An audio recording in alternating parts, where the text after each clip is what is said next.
Bonjour. On va parler cidre aujourd'hui. C'est là que ça se passe. Cave à cidre. Ah, c'est beau. Que du cidre. J'aurais jamais pensé qu'on aurait autant ça. Voilà, il y a tous les cidres de la dingue. Il y a de belles étiquettes en tout cas. Il va falloir goûter. Ah bah on va goûter, ouais. L'idée, la bûche, c'est super intéressant pour les accords mets et vins parce que ça véhicule les arômes et ça fait des mariages pas mal. On passe à table. Allez, plan de table. Vous l'avez testé ou pas? Vous avez goûté? Il y a une petite pointe de menthe dans le cidre. Elle a une belle couleur dorée, hein. C'est magnifique. Surtout, c'est joli de le servir dans des verres à vin. On va partir sur un saumon roulé dans un nori breton et qu'on sert avec un peu de cidre et de la truffe noire parce que c'est la saison de la truffe. Vous allez voir, vous allez goûter, c'est très frais et en même temps il y a une mâche qui est assez sympa. Alors, je vais vous dire, on démarre une petite dégustation cidre-truffe. C'est la meilleure saison. Là, on est sur le côté oxydatif de la pomme. Moi, j'aime bien.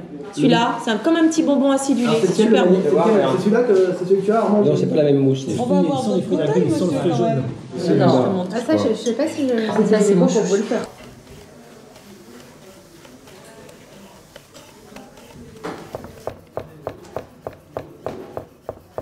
Volaille fermière, légumes croquants avec une petite gelée de barigoule qu'on est venu ajouter pour bien concentrer en saveur. Donc là, beaucoup de puissance dans la sauce.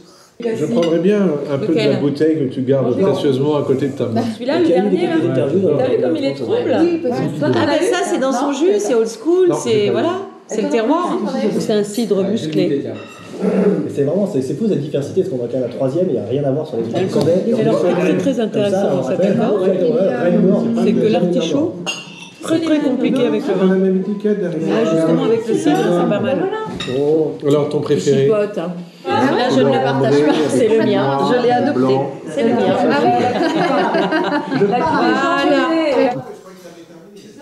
Juste une petite explication pour ce gâteau, donc pas de sucre ajouté. On a gardé les pommes, on a prélevé la peau, qu'on a séché, donc ça nous fait une pectine. Et on a cuit à une certaine température, et ensuite au gradient descendant. Et là, on a un gâteau de pommes, sans pâte, sans rien. Donc dessous, vous allez avoir dans votre dessert une pâte feuilletée dans laquelle il n'y a pas de sucre saccharose non plus. Et là, je vous prépare une glace avec la cuisson du jus de pomme. Donc vous allez pouvoir goûter ça. Je préfère tout. Super bon, Thierry. Lequel alors? Super bon.